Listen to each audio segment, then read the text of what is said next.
self-awareness plus self-compassion equals the key to everything good. How do you define it in like business or team setting? What does it really mean? Create opportunities for celebrating failures and what we've learned from them, and truly turn it into a celebration instead of a blaming lab. Create the Impossible framework is a repeatable process that helps people get past blocks. And it's 3 steps that sound deceptively simple, but as we all know, sometimes the simplest tools are the most powerful. So step 1 is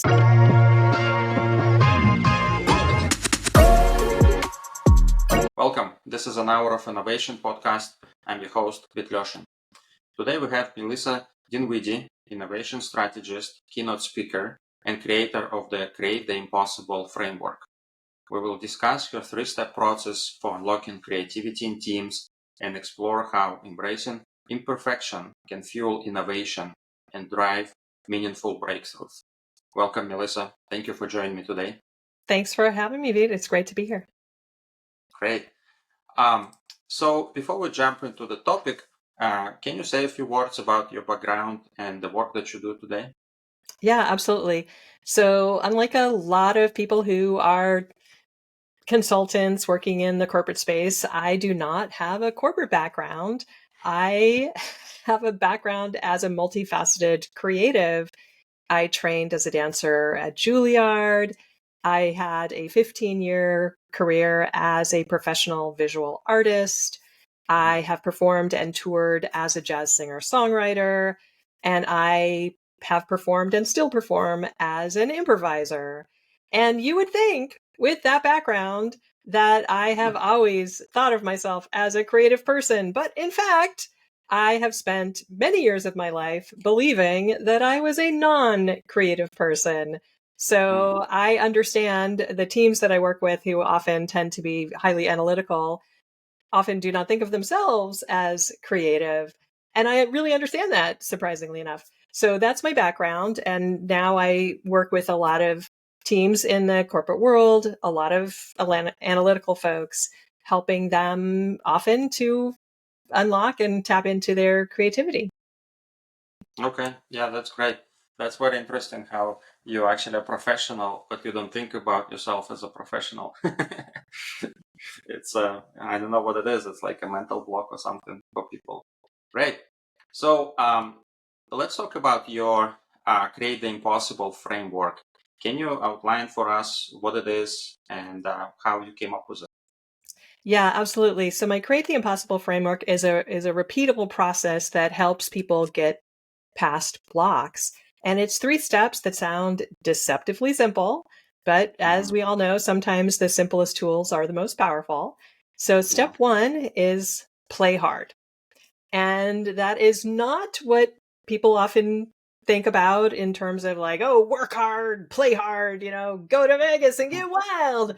That's not what I mean by play hard. What I mean by play hard is to embrace your inner 4-year-old, be open to experimentation and play, follow your curiosity. That's what I mean by play hard, because we really need to be in that 4-year-old mind space of letting ourselves try things, letting ourselves make messes, letting ourselves just experiment and be in that, like, what would happen if space, if we want to be creative, if we want to be innovative.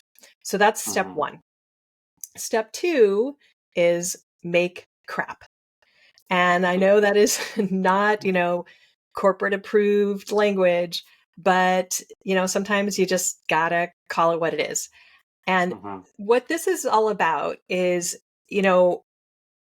when we are, going through our lives, in our jobs, in our careers, we have spent so many years and decades learning how to be excellent and learning how to adult. And if everything we do is coming from that place of it has to be excellent, it has to be perfect on the first try, then we're never going to get anywhere. Because in order to get to excellent, in order to get to something that's really good, we have to first allow it to be sucky. Mhm. We have to allow ourselves to make crap in order to get to the good stuff. As I like to say, we need the crap to fertilize the good stuff. So we have to really lower the bar down to let ourselves make some crap, a lot of crap, in order to create the excellent products down the Mhm. road, products and services down the road. So that's step 2, make crap, which is really hard for a lot of us who are so used to showing up as, we got to show the world that we're excellent, right? So that's a Yeah. very challenging step for a lot of us. Step 3 is learn fast. And what this is about is really using every experience, approaching every experience as a growth opportunity, especially those experiences where we, feel like we failed, where things didn't go the way that we thought they were going to, where they didn't go according to plan. What can we learn from that? And how can we iterate and improve and make it better?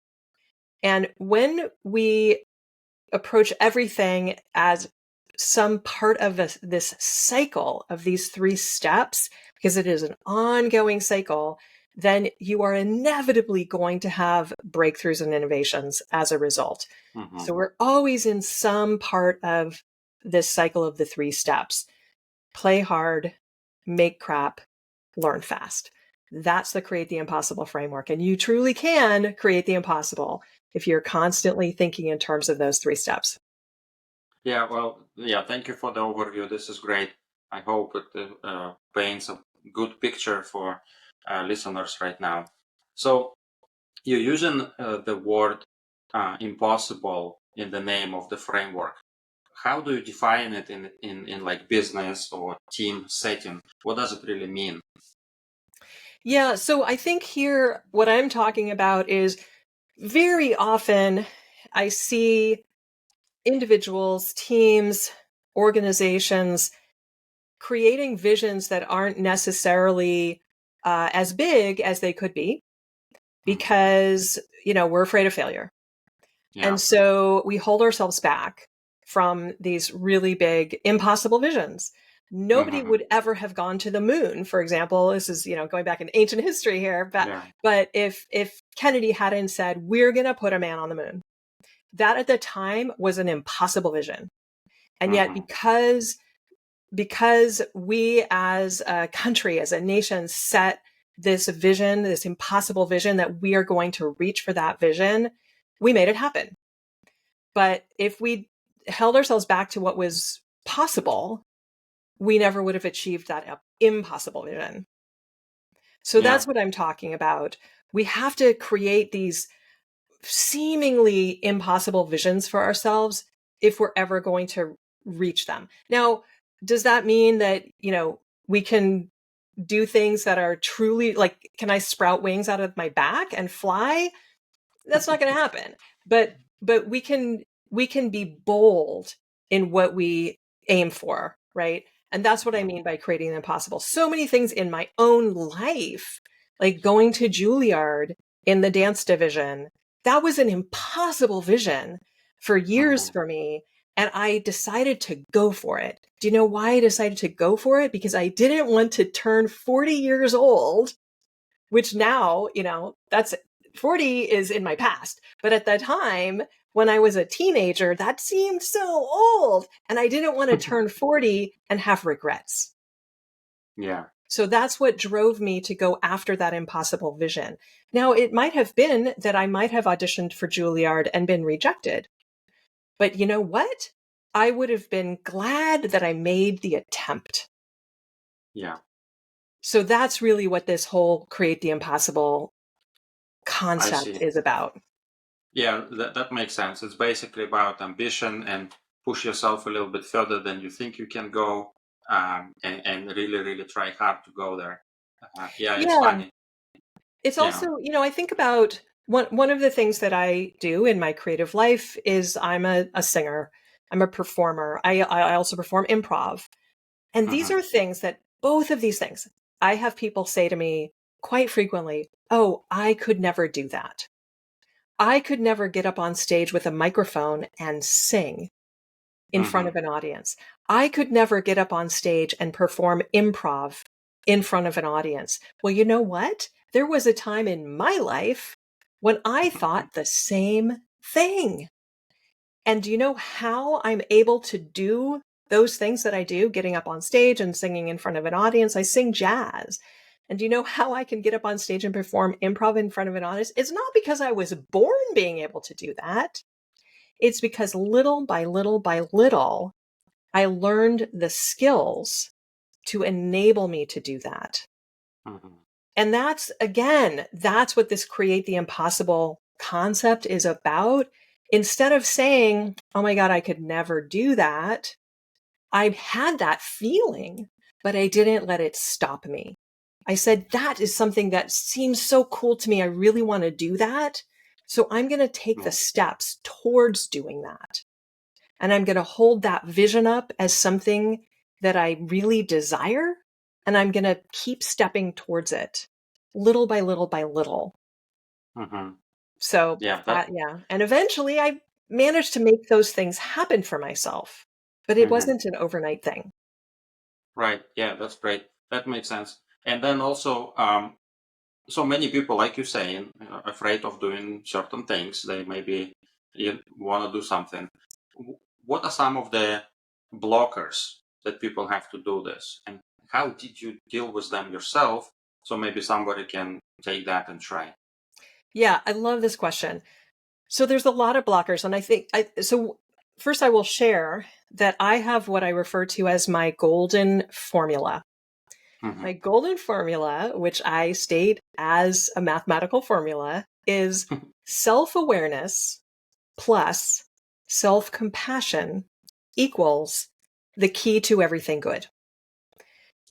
Self-awareness is understanding really what's going on for yourself, how you're feeling, what you like, what you don't like, what's going on with you.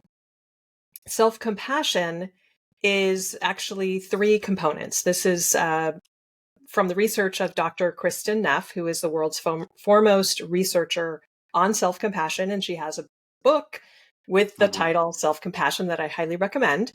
And self-compassion is made up of 3 components. The first is mindfulness, which is the ability to really step outside of what's happening, step outside of the distress and notice oh, I'm having a feeling, basically. So that's the first component, mindfulness. The second component is an awareness of common humanity, that you're not the only one who's ever experienced whatever it is you're experiencing. Oh my gosh, I'm feeling I suck right now because I don't know, I ate too much, let's say. Oh my God, I can't believe I ate too much. I'm a horrible person. Let's say I blew my diet. I don't know. I'm grabbing something out of the air. I can't believe I blew my diet. I'm a horrible, horrible person. Okay, so the mindfulness piece steps outside of the distress. Wow, I'm having a feeling about what a horrible person I am. I'm noticing that. That's the mindfulness piece. The awareness of common humanity piece says, well, you know what? I'm not the first person who's ever blown their diet. Many, many thousands and millions of people have blown their diet. So I'm not alone. And then the self-compassion piece, the self-kindness piece is the third element of self-compassion. The self-kindness piece is able to come in and say, it's okay. You know what? I'm going to give you a hug. It's okay that you blew your diet. You know what? You're an okay person. You're not a terrible person for this. And just give yourself some love for that, right? The reason I'm sharing this is because so often the blockers come down to something going on mentally inside. And often it comes down to maybe you're comparing yourself to other people. Maybe there's some kind of a fear.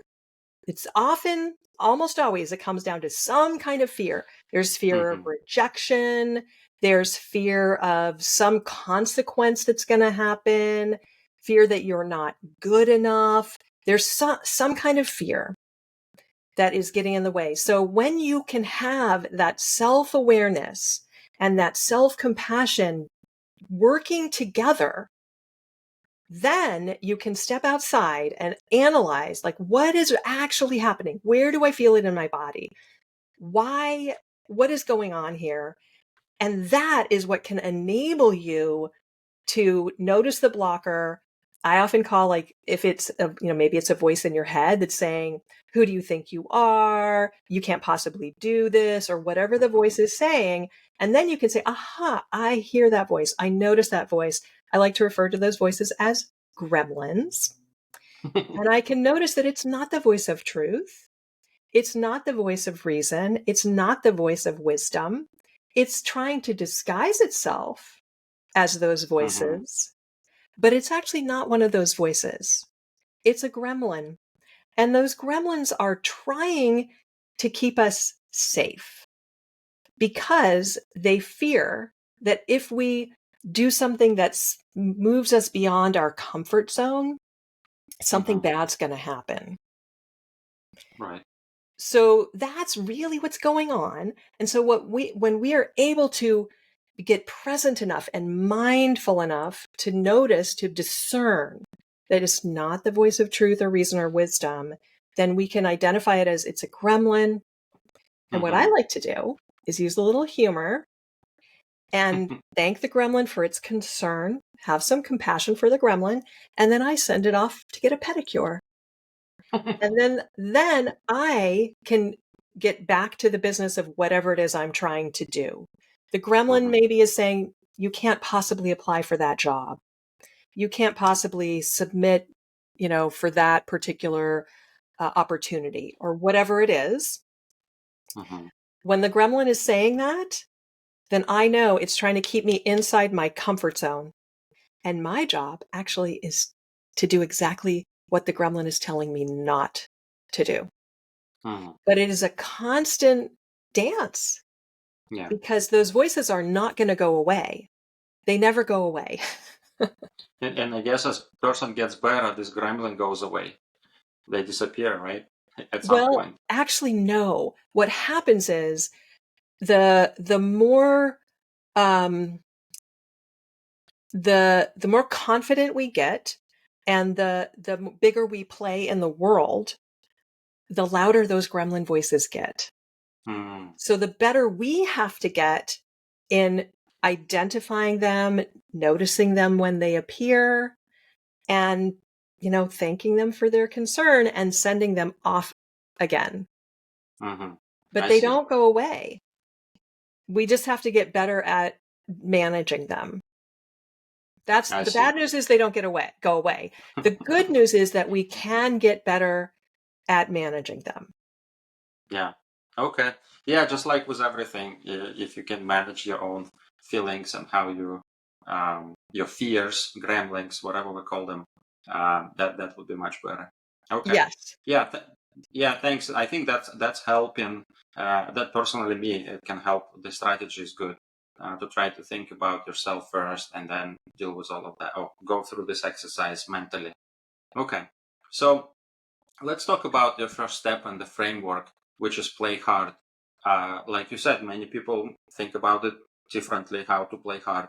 But in the business setting, in the team setting, what does it really mean? And how to enable your teams, your organizations to have that culture, I guess.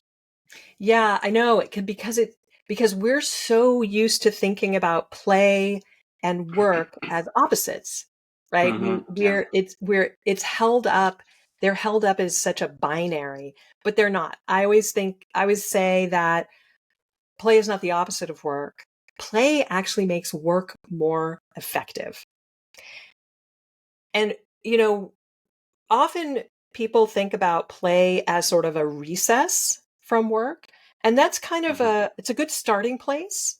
There's lots of companies that have the ping pong tables and the foosball and things like that. And that's great. It's good. It's good. That's a good place to start. Mm-hmm. But that's not enough, Mm-hmm. because we can actually integrate more play and playfulness into work. And it will actually make for a much more uh, a culture of creativity and innovation when playfulness and play is integrated into the workday as opposed to just a recess. Mm-hmm. So how do we do that? Well, one simple example is, say you've got a meeting with your team and you want to have a little check-in. Instead of just going around the room and asking people, how are you today? How are you, Veet? How are you today? The problem with that kind of a check-in is that it's very easy for people to just say, I'm fine, which allows them to just mask. Mm-hmm. But you can turn this into an opportunity to bring some playfulness and some play into the culture. One way you might do that, this is just one possibility, is to say, if you were a weather report, what would your weather report be right now?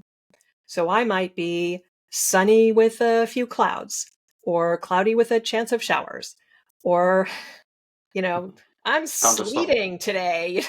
Like, I don't know. But it gives people an opportunity to think, using metaphor, and it's kind of fun. And it also evokes some curiosity because, oh my goodness, Josie over there said that she's snowy with some sunshine. Like, what does that even mean? So it gets people curious and it might spark some conversations. So that just little things like that. How can you make your something that's going to happen anyway? How can you make it playful and get people playing and thinking in terms of metaphor? So that's one little example. When you're ending your meeting, you might end it with a one word at a time proverb check out. So perhaps people stand in a circle, and one word at a time, you're going to build a, a, a proverb or a saying together. So I say a word, anybody can start with a word, and then somebody on either side of me says another word that makes sense after my word, and then the person next to them says another word that makes sense. And suddenly you've made a little poem together. And whenever it feels complete, I like to make it kind of very solemn. We all say, yes, yes, yes, yes, yes, yes, yes, yes, yes. When I do this with my retreats, people love it. It becomes a ritual at the end of every session. So those are like very small things that we can integrate. Now, when I work with a team, my specialty is using tools, activities from the world of improv and theater as the learning methodology. So I come in like the manager, the director that I work with might say, we're specifically dealing with a challenge around, say, communication, or we really want to improve people's ability to listen, or we really want to improve people's ability to think creatively, or whatever the challenge is. And I will design a program using activities. So instead of, lecturing at people, it's just going to go in one ear and out the other, I actually essentially use play to get people engaged and interacting and connecting dots on their own. So they're actually in charge of the learning and they're having fun while they're doing it. And there are lots of resources out there for team leaders, directors, managers, that you can start doing this in your workday in places where it makes sense throughout your day. Yeah, that makes sense. And I find sometimes, especially when pandemic started and my teams, we all went remote, working from home, the engagement on the meetings dropped. While we adjusted in the first few months and like performance and everything went back up, the engagement on meetings never really went back. People just hiding behind cameras, people do like sometimes just not saying anything. So I noticed that a lot, especially in some Scrum events that are highly engaged. The engagement dropped a lot. So I think those games or playfulness and plays, right? They can help shake up people. It just everybody's at work so serious and only thinking about the problems they deal with. So yeah, display may be like an icebreaker and help people focus on problems. Yeah, it really makes a big difference. During the pandemic, I did a lot of experience design, virtual Mm-hmm. experience design. And what Mm-hmm. was really fun was getting the feedback from these, like research teams at Meta, where I would get feedback that, this was the best meeting that we've been to all year, that kind of thing. Mm-hmm. You you you can I definitely prefer to do things in person because the energy is just, it's just different. But you can do amazing things virtually. I still design a lot of stuff virtually because there are a lot of just, dispersed teams where Mm-hmm. that's the that's the way that makes the most sense to get people together is on Zoom as opposed to flying people from all over creation to meet in a single location. Right. Yeah. So, and then the second step is about making crap. So, can we talk about that and again how to uh, convert perfectionists into people who actually like experimentation, I guess. Yeah, it's definitely a challenge for so many of us. I was a dyed in the wool perfectionist, and Mm-hmm. that takes time, I think, for people to get used to that. But here's a key. When leadership demonstrates and models that it's okay to be imperfect, that ripples out. I just actually wrote, I think it's going to go live next Wednesday. Just wrote an article. It's also, I have a video version of it as well, where I talk about the leader's shadow. And Mm-hmm. when the leader models that everything has to be completely finished before you can share it, and when the leader never shows any kind of vulnerability and never shows anything that, is imperfect, then guess what? Nobody else is going to take a risk. Nobody else is going to allow themselves to share anything that's not Mm-hmm. perfect either. But when the leader is willing to say, hey, I tried this thing and it didn't work, and here's what I learned, and here's the thing, see how crappy it is, then Mm-hmm. that shows everybody else that they can do the same. So it takes leaders who are willing to be vulnerable, and vulnerability is a superpower. A lot of people don't really understand that concept, but it's really amazing the psychological safety that uh, that leaders can generate when they display vulnerability by showing their imperfection with courage. That's huge. So, in the team's environment, then, what does it mean? Does it mean that people can like do like a mini experimentation and show what they learn from it, or they actually can like in their work, they don't have to like uh, go all the way and just keep it small iterations and show those imperfect pieces, if you will. Yeah, so there's lots of things that you can do. So a few Mm-hmm. things are uh, being willing to share, like creating space for your team intentionally to share what you have, show your imperfect process Mm-hmm. before it's done. That's going to be beneficial. Like make space for people. This is the space for you to show what you have in process so that you can get feedback on it now before, waiting to share it until it's perfect, because God knows when that's going to happen, right? And then Yeah. also, like, let's celebrate the failures.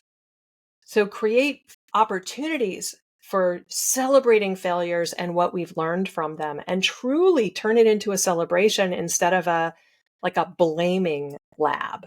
Right? Mm-hmm. Yeah. Because I see that happen a lot where there's given a lot of lip service to, oh, yes, we celebrate our failures, but in fact, people actually get punished. And Yeah. that really backfires very badly. So those are a couple of things that you can do. Mm-hmm. Um, I've written some other, if you go back into my YouTube and my blog, I have a lot of different ways that you can actually create metrics around these. I'm not going to be able to remember all of them, but there's, uh, my book, The Creative Sandbox Way, is based around this concept of creating what I call the creative sandbox, which is Mm-hmm. that place where you get to just muck about and try things like a little kid playing in a sandbox, and really dedicating time and space for that at Mm-hmm. work. Whatever that might look like, carving out, again, like a special meeting time during the week, maybe, where this is your time to show your crappy first draft Mm-hmm. and get some, applause, get some like really great positive feedback. And okay, and now let's talk about how, what's the next step? How are you going to make it better? But the Mm-hmm. whole point of it is for everyone to share their crappy first draft, that type of thing. Yeah, so it has to be integrated into the work and whatever they do, and just share with maybe between their teams and things like just to get used to this, just to get used to show Yeah. imperfections, and later on it will be better. Yeah, like I don't know, I'm coming from different culture, I guess, but in schools we were treated that if you don't know something, it's really really bad, and I Oh, still yeah. have it in my brain. And it's like, no, you have to be perfect before you submit your paper, you have to be perfect with your answer next to the blackboard and things like that. And we were really getting punished, almost not with Yeah. grades, even like with a little bit of a shame in front of the Absolutely. class, like saying like, well, you dumb, you don't know how to do this and that. So, Yeah. and that's really like a big scar in your mental thingy and that we carry through life. So yeah. Absolutely. Yeah. I had the same thing. I mean, we learn really young, when we're super little, we're all eager to raise your hand, and you learn, I certainly learned very young that you got shamed if you Hmm. said the wrong answer, and I stopped raising my hand because I didn't want to get shamed. Right. That's a natural protection. Like, why would I do that? Why Exactly. would I hurt myself? Right. Exactly. So there's a lot of, I think leaders have to do a lot of work to cultivate this psychological safety Hmm. in the culture, because it's not something that people are going to, automatically go, yeah, I'm ready. Sure, sign me up. Yeah, I'll raise my hand and share. You have to Yeah. really foster it and nurture it. Hmm. So, and then the last phase is learn fast. And I think, so let's talk about some of the maybe tools, or like, is it a report? Is it a tool? Is it some sort of feedback mechanism? What is it exactly that teams can take for learn fast step? Yeah, so it's going to be all of the above. Mm. It's, the Learn Fast is really the whole concept of taking whatever crappy thing that you have created, right? And iterating on it, like learning, taking in all of the data and learning on it quickly, iterating on it quickly, and making the next crappy version. And, I mean, this is not a new concept. This is something that, I didn't obviously invent this, but it's Hmm. just, making that part of the cycle so that we're constantly allowing ourselves to make the next crappy version and the next crappy version, and getting as much data and feedback as we can, and really learning quickly, and continuing to iterate. Do you have any example from your work how you did this whole framework, implemented it in a team? Maybe you don't have to say company or anything like that, but just in general, what was the like before and after, I guess? Well, this is an individual, but it's it's just an example of applying the framework as an individual. Mm-hmm. Uh, One of the brilliant researchers that I have worked with at Meta, from one of the many teams that I've worked with there, she's one of these people who um, can see patterns and data that the rest of us miss, and she, makes the rest of us feel, or certainly makes me feel like I'm still using an abacus while she's off quantum computing. I don't even know what quantum computing means, And she had hit a wall. She was trying to explain a crucial insight to one of her cross-functional teammates, Kabir, and it wasn't going well. And actually wasn't going well, is putting it mildly. She was getting frustrated and he seemed confused. And the more she tried to explain, the worse it got. And then she remembered an activity that we had done in our workshop the week before, which I'm happy to share with you that activity later if you want to hear about it. And she realized that Kabir wasn't being difficult, and he certainly wasn't stupid. He was a really smart guy, but he just had a completely different context. And she remembered she thought about his experience in supply chain management. And she came up with an analogy that compared data flow to inventory management. And suddenly, everything clicked. And Kabir not only understood, he started getting really excited, and he started making connections that she hadn't even thought about. This is what happens when you apply the framework. You start playing with different perspectives. You make crappy first attempts, and you learn fast from each attempt. So that's an example that I can share of how an individual from a team that I worked with applied the framework, and it made a really big difference. The exercise that she was thinking about is one of the exercises from Communicating for Influence program that I have done a lot with research teams and other teams, where partners are paired up, and one person on the partner A, let's call them, is somebody from the present time, and partner B is a time traveler from 500 years ago. And partner A has to explain what their cell phone is to their time traveling partner. In 2 minutes, Good they have luck. 2 minutes to explain what their cell phone is. But of course, think about it. Their partner from 500 years ago, there's a high likelihood that they're going to think that the present time partner is a witch, because they don't have any understanding of modern technology, right? So the present time partner also has to convince them that they're not a witch. So it's an impossible task, and everybody fails. But when we come back together as a group, I poll the room and say how many witches are in the room, and half the room raises their hand. But there's always somebody who said something that was effective. And so I asked the time travelers, what did anybody have a partner who said something that was that was effective? And there was always somebody who did, and it's always using some kind of an analogy. So then when I have them switch roles, they have a leg up, and they understand, okay, I have to find some common ground with my partner, and I have to think about what is an analogy that would make sense to them. So that's what Laura did when she had her conversation with Kabir. She figured out what, obviously he wasn't a time traveler 500 years ago, but she had to figure out, like, what's the common ground?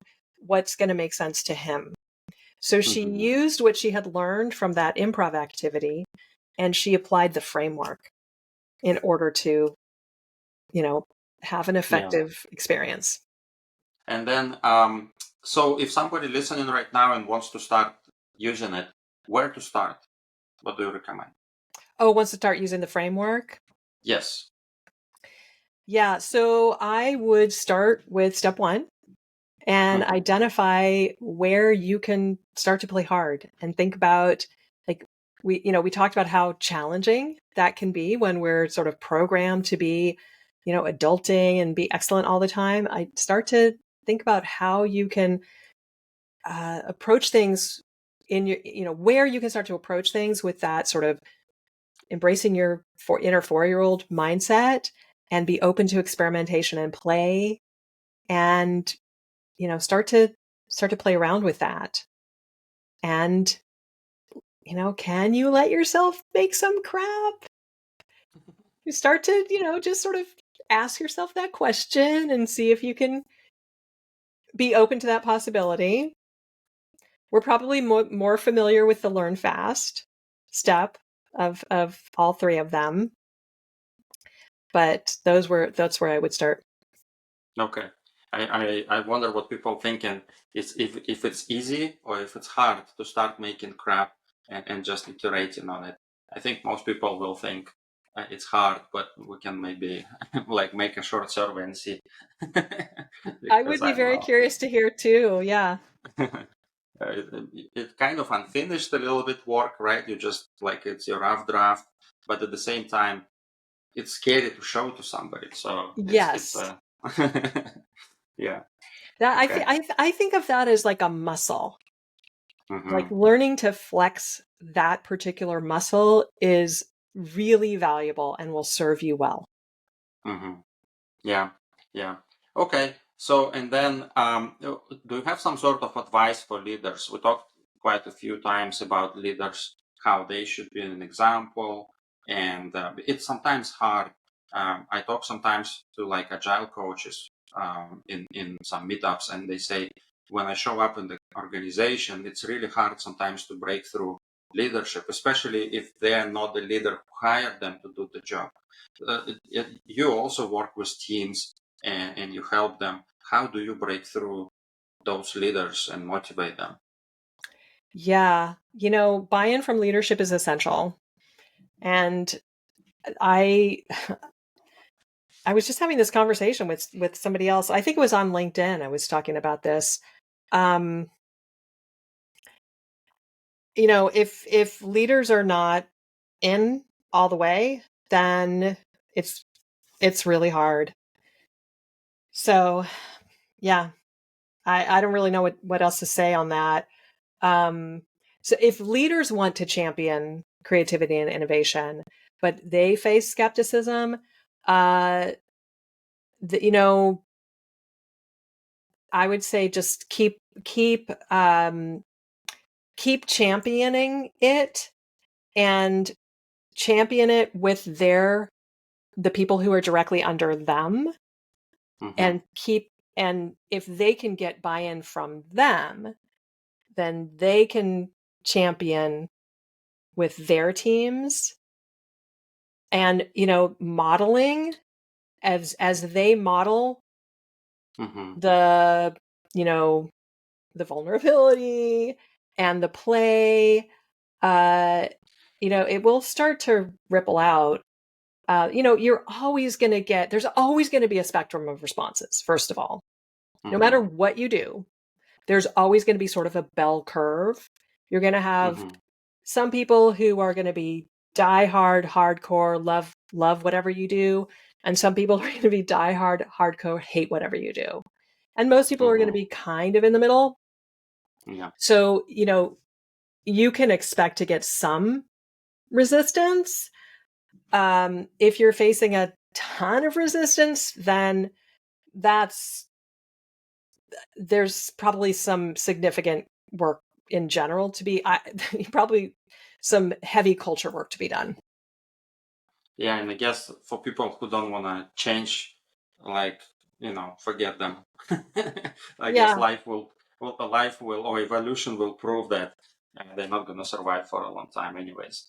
Yeah. So, But generally, the people at the top are going to set the overall culture of the organization. They're the ones who model the culture.